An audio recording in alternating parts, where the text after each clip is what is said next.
morning, ma'am. Today is Monday, May 31.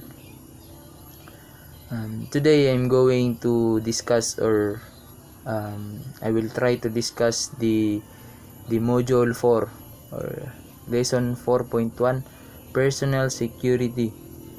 So lesson 4.1, personal security. Concept letter A, personal security definition. Personal security includes all the security measures designed to prevent unsuitable individuals or persons of doubtful loyalty to the government from gaining access to classified matter or to any security facility, and to prevent appointment or retention as employees of such individuals. Number 2, scope and purpose. Personal security generally embrace such security measures as personal security investigation, security orientation and indoctrination, and security education as well. Ensure the prevention of unsuitable individuals or persons of doubtful loyalty to the government from gaining access to classified matter or being appointed, employed, or retained as employees. Number 3, principles. Just any other control technique, security must start from a given foundation or basis, and this basis shall be referred to as the principles of security. Security principles are normally disseminated by regulations or directive to ensure uniformity of purpose, logical and similar methods of operation, and appropriate and continuous placement of responsibility. The security chain. Personnel security is the weakest link in the security chain. This weakness can best be minimized or eliminated by making the personnel security conscious through good training program. Security depends upon the action of the individuals. The superior must instruct his subordinates so that they will know exactly what security measures to take in every instances.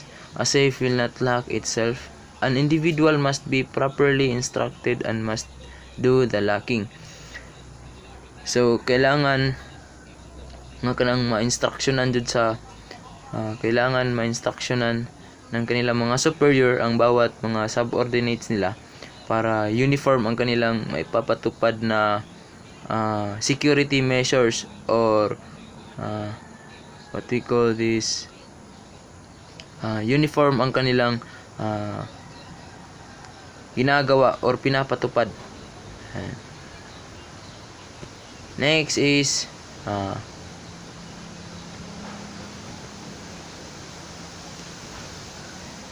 control of personnel. Access to restricted areas can be partially controlled of fences, gates, and other physical means, but the individuals working in the area is the key to the bringing out of classified matter to unauthorized personnel. Written information or docs are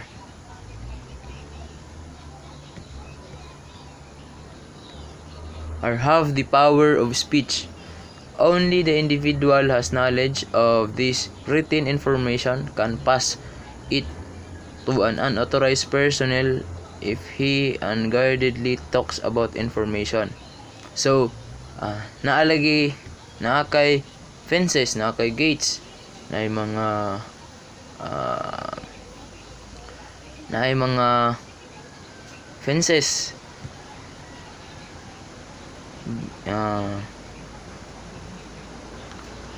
gates and other physical barriers, pero ang mismo ang gwardiya ang naghahatag og mga information ang nasa sulod nga gina-restrict, ginabawal, or gina-prohibit nga dili magawas, pero ang gwardiya mismo ang nagapagawas sa mga information about nga nasa sulod. Useless lang gyapon na imong mga fences, gates, kay mismo ang gwardiya ang magpasulod, magpagawas sa information nga nasa sulod.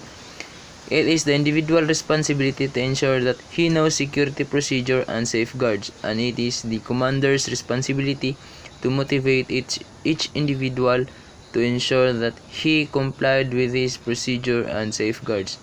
Instructions on security procedures, principles, and concepts are valueless unless one impresses upon each individual having access to classified information the necessity of practicing the need to know a concept.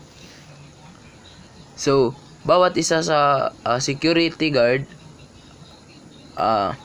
responsibility gina sa mga kadagkuan or mga officers nga i-inform nila ang ilang mga subordinates kung unsa lang ang mga pwede nga magawas nga information, pwede nila masulti nga information may pagawas sa ilang institution. No person is entitled to knowledge or possessions of classified information solely by his rank, office, or positions. Such matter is entrusted only to individuals whose official duties require knowledge or possessions. Responsibility for determining whether a person's official duties required access to classified information rests upon each individual who has knowledge, possessions, or command control of the information involved and not upon the prospective recipient. So bisan og kanang officer to siya pero dili to niya kinahanglan nga information o dili siya authorized para mahibal-an to niya nga information, dili gina nimo pwede ihatag nga information or dili nimo pwede ipakatag nga information. C. Objectives of personnel security to provide the standards and procedures necessary to ensure the appointment, employment, of retention of suitable and loyal individuals. So kinahanglan ang ma-appoint nimo kanang loyal or suitable ana nga trabaho o loyal nga tao, loyal nga individual, dili mangatik. Then number 2, to develop the necessary and proper security discipline among the applicants and employee, as well as protect and preserve the security interests of the organization. So kinahanglan disiplinado ang imuhang i-hired nimo nga security. Then lisod po dog barumbado, dili disiplinado niya, mahir na mo dito, magbinuang na sa yan duty. Then number 3, inculcate the desirable security attitudes and habits among the applicants and employees. So kinahanglan tanaw nimo ang mga attitudes, unsay mga habits nila, kay basin og kinaiya to kay lain og kinaiya, lain og batasan. Manang tanaw nimo sa mga apply pa lang daan kung kinsay mong i-hired. Then letter D, basic policies in personnel security. Number 1, no person is entitled solely by virtue of his grade or possessions to knowledge or possessions of classified matter. Classified matter shall be entrusted only to those individuals whose official duties required such knowledge or possessions and who have been granted the proper clearance. Number 2, all personnel whose duties required access to classified matter shall be subject to a security investigation to determine eligibility for the required security clearance. Number 3, all personnel shall undergo security orientations, indoctrination, and security education. So kinahanglan na sila i-orient kung sa ilang duties and responsibilities o security education kung unsa ilang buhaton or unsa ilang dapat buhaton in case of inani nga mahitabo. Kailangan na sila i-orient o kinahanglan sila og security education. Letter E. Control of personnel in the physical facility. In every installation of the use of protective barriers,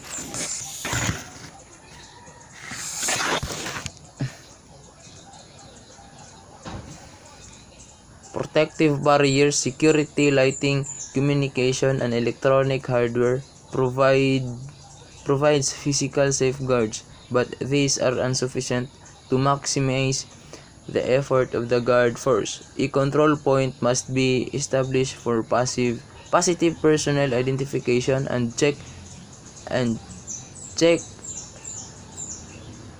system. This is to ensure that only those persons who have the right and authority will be given the necessary access to the area. So, control of personnel in the physical facility. The control point must be established for positive personnel identification and check established system. System. So, mao na ang mga guard before ka mo sulod sa isa ka establishment, gina-check na nila ang inyong bag or ikaw mismo ang ilang i-check kay base og unsay naa sa imuha, kina-control nila ang mga dili angay nga mosulod dito sa ilang ginabantayan. The most practical and generally accepted system of personnel identification is the use of identification cards, badges of passes. Generally speaking, this system designates when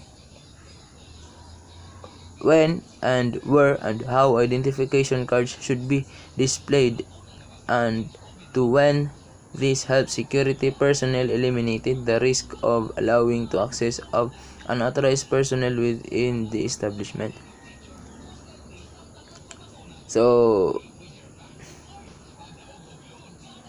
number 1, two types of personnel identification: personnel recognition or familiarity of the person's characteristics. Number A, personnel recognition, and letter B, artificial recognition. Identification cards, passes, passports, etc. O mo nilang ginatanaw. So, number 1, ginatanaw nila ang i-familiar nilang naong sa tao. Then, number 2 is katong mga identification cards, driver's license, mga IDs, passports, etc. Number 2 is use of pass system. Letter A, single pass system. The badge or pass code for authorization to enter specific areas is issued to an employee who keeps it in his possession and until his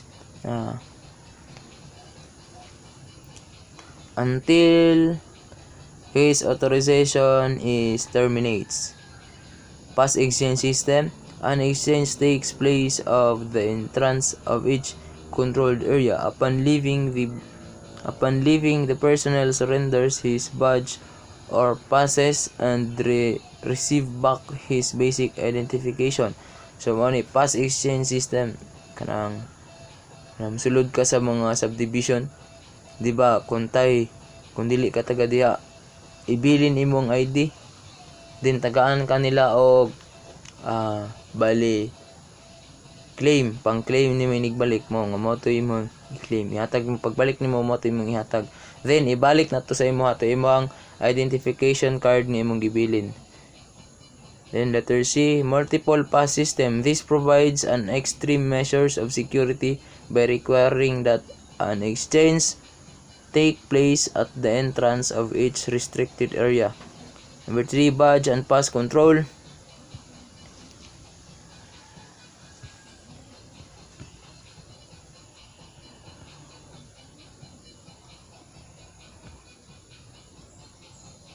The system should have a complete record of all badges and identification cards issued, stolen, mutilated, or lost by serial numbers and crews index alphabetically. So gina-check na ninyo yung mga ginapagawas na mga identification cards sa inyong buildings. Kung kisa to yung nagagunit ana. The supervisor from time to time for its accuracy and authenticity should check the list. Passes and badges reported lost should be validated and security at entrance be informed through conspicuous posting. F. Visitors movement controls. Security should establish proper methods of establishing the authority for admission of visitors as well as limitations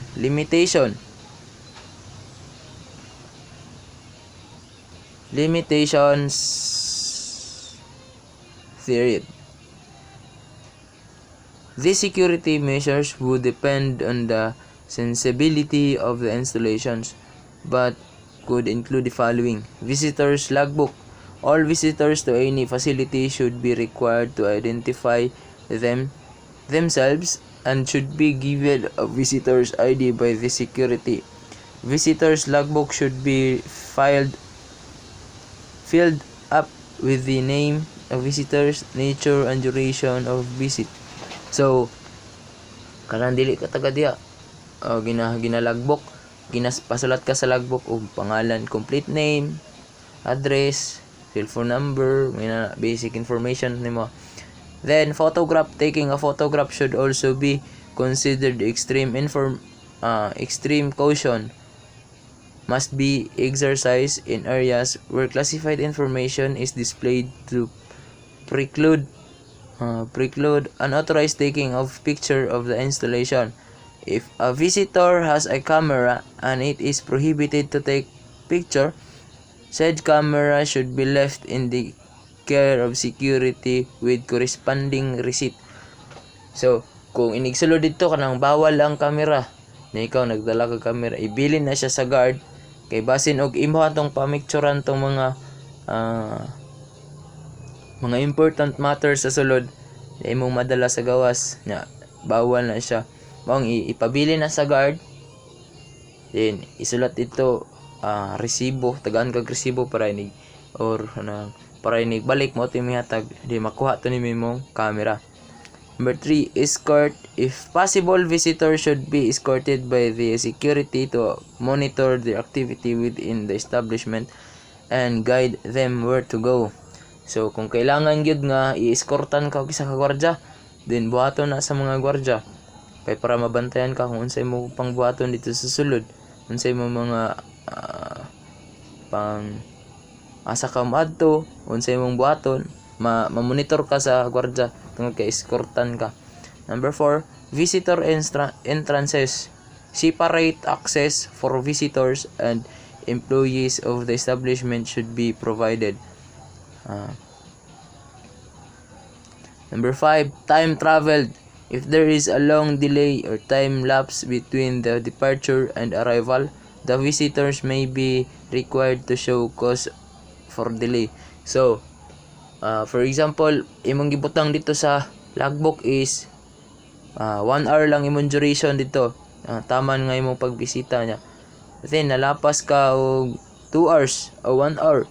Imbis launa ka dapat mo gawas, naabot ka galas dos, inigawas nimo dapat na kay ikapakita sa guard kung nganong na-delay imong paggawas, na kay ikapakita nga rason o na kay ikarason nganong delay ka nga nigawas. Nga imong duration sa pag-visit is only 1 hour lang, then abot kag 2 hours. Then access list, record of predetermined visitors. Number letter G, package movement control. Every facility must establish a system for the control of package entering or leaving the premises. However, desirable it might seem it is simply unrealistic to suppose that a blanket rule blanket rule.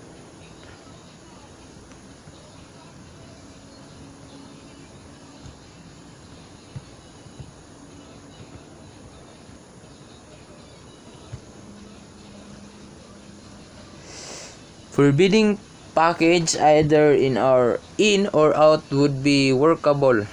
Such a rule would be damaging to the employee morale and in many cases would actually work against the efficient operation in the facility. Therefore, since the transporting of packages through the portals is a fact of life, they must be dealt with in order to prevent theft and misappropriation of company properties.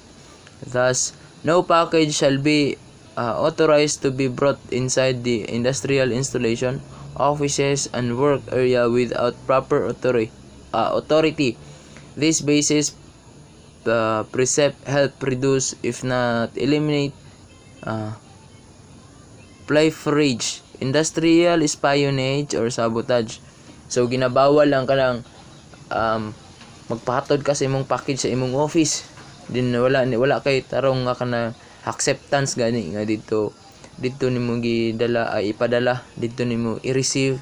Bawal na siya kay basin og ang ginalikayan na sa mga establishment kay basin og katong nag-deliver sa imong package nga makasulod sa sulod is nag-spy siya or nag-espionage, nagapaniid or naga-tan-aw sa mga butang dito or mga pwede niya nga makuha nga mga information, mao na ginilikayanan nila. Number 2, outgoing package carried by personnel should be closely inspected and those in vehicles should also be checked as many pilfered items are hidden in the surface of the vehicles leaving the compound. So, kung naapoy ka ng package nga ipagawas gikan sa inyo ang sulod, then i-check pod na kay basin og naay ginapalaman dito nga walay labot sa ipagawas, then ilarang gitago sa gipalaman sa ilang karton para maapil og gawas. Then kana mga sakyanan nga mo gawas or mosulod or what is say mo gawas, kina-check also kina-check po na kay basin og na sila ginakarga nga walay labot or unsa ilang gipamutang dito susulod silang sakyanan nga illegal nga paggawas nila sa items. Kailangan na siya i-check. Then number 3, any personnel or visitor entering the installation with a package should deposit the same to the security and in return receives a number tag which he or she will use in claiming his or her package upon departing. So, kung naay visitor nga mosulod sa inyong establishment nga naidala package, kinahanglan na niyang ibutang dito sa security og magkuha siya og kanang kuntay, di ba natin ginakuan kanang bag, di ba pareha sa mall nga imong bag dapat ibilin sa katong na sila baggage area, then tagaan kag number, then pag balik nimo ihatag nimo imong number para ma-claim nimo ang imong package or katong imong backpack. Mo na pasabot sa number 3. Letter H, control of vehicle in the installation. Vehicular traffic within the boundaries of any facility must be carefully controlled for safety as well as to control the transporting of pilfered goods from the premises. Thus, privately owned vehicle of personnel or visitor should be registered and are subject to the identification and admittance procedure. So mao na, di ba sa RMC natay ginatawag kung nakay vehicle or motorcycle, kinahanglan ka magkuha og kanang gate pass or para ma-register ang imong unit dito sa sulod. Nana sila record nga kani nga unit is mo ni tag-iya. Kani nga sakyanan ay siya ay tag-iya ni. Naka-registered na sa sulod mismo sa sulod mismo sa establishment. Nanay record ang establishment sa ibuang unit. And number 2, vehicles should be subjected for search at the entrance and exit of the installation. So, bago mo sulod, i-check ang sakyanan. Then, bago mo gawas, i-check pod. Basinog na ay, bago mo sulod, i-check. Basinog na ay, unsay na dito, na ay, bomba ba karon. Or, paggawas, i-check. Basinog na sila gikuha sa sulod, nga unauthorized. Dili autorisado nga gikuha. Then number 3, all visitors with vehicle should provide the security as to the complete details of their duration to stay, persons to be visited, and other information. All vehicles of visitors should be given a sign or sticker to be placed on the windshield. So, mao ni akong ganiya ginaingon nga dapat na kay gate pass nga gikan sa establishment. Then ibutang nimo kung sakyanan manggaling, kung four wheels, ibutang nimo sa imong windshield para makita dayon sa pagsulod pa lang nimo sa may gate, makita na sa guard nga ay kaning nga unit is rehistrado diri sa establishment. Then number 5, traffic warning signs should be installed at entrances in order to guide the visitors in their destinations, as well to provide them with the necessary safety precaution while they are inside the installation.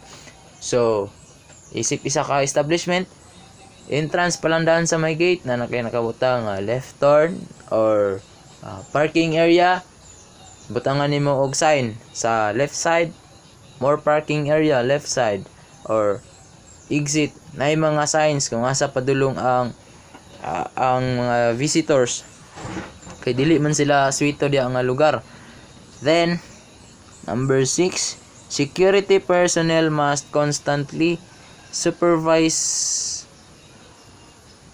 parking areas and make frequent spots searches of vehicles found there. So, as a security personnel, dapat gina-check pod nimo always ang parking lot kay basin og nagkarambulan na dito, wala na tarong og parking ang mga sakyanan. So, ginatanaw po na nimo kay wa nay kaparkingan ng uban kung nagkarambulan na.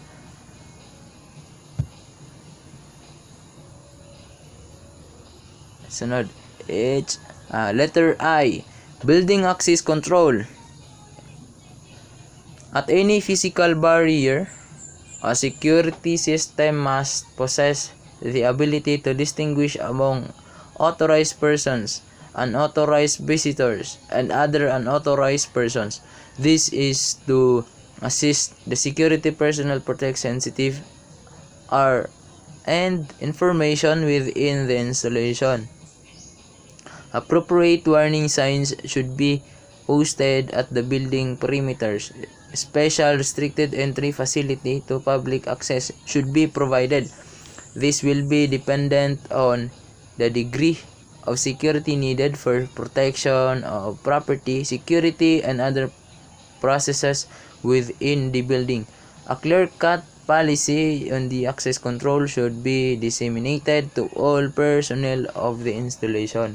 So, sa building access control, so kana sa mga restricted areas dapat naa na siya mga signs nga di ba makakita ta sa uban establishment nga kanang authorized person only. So ang mga unauthorized person bawal gyud na mosulod ra. Dapat kung kana nga it means authorized person only, it means kana nga area is pangkatulan ng pang-employees, way labot ang mga visitors or kanang ginaprotektahan na sa establishment kana nga areas dira bantog authorized person only lang ang nakabutang. Then letter J, personnel security investigation. It is an inquiry into the character, reputation, discretion, and loyalty of individual in order to determine a person's suitability to be given security clearance. Number 1. Types of Personal Security Investigation or PSI. National Agency Check or NAC. This is an investigation of an individual made upon the basis of written information supplied by him in response to official inquiry and be referenced to appropriate national agencies. It is simply to check of the files and records of national agencies. The national agencies check under this type of investigation are the following: National Intelligence Coordinating Agency or NICA, National Bureau of Investigation, NBI, ISAAFP or J2 Division, CIDG, PNP Camp, Crime, etc. Letter B, Local Agency Check or LAC. This type of investigation consists of the first type plus written inquiries sent to appropriate local government agencies, former employees, references, and schools listed by the persons under investigation. The local agencies normally check besides the past employment, schools, and references are the following. Number 1, place of the locality where the individual is a resident. Mayor, police, or fiscal or judge of the locality where the individual is resident. So mao nang uban na kinahanglan na magkuha ka og barangay clearance kung asa ka nakapuyo, and mayor's permit or police clearance, fiscal kung wala kay kaso. Then letter K, background investigation. This is more comprehensive investigation than the NAC and LAC.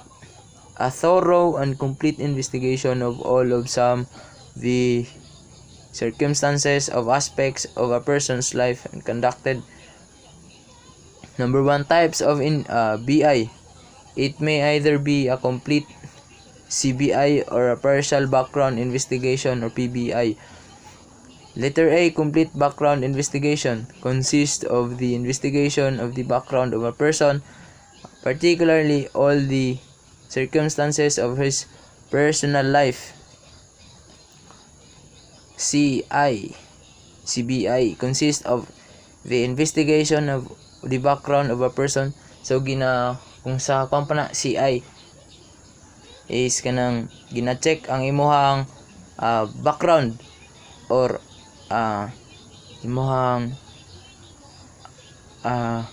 kung unsa ka nga pagkatao sa inyong barangay, kung unsay kuan sa imong taga mga silingan, kung unsay masulti sa imong mga neighbors, kung unsa ka nga pagkatao dito.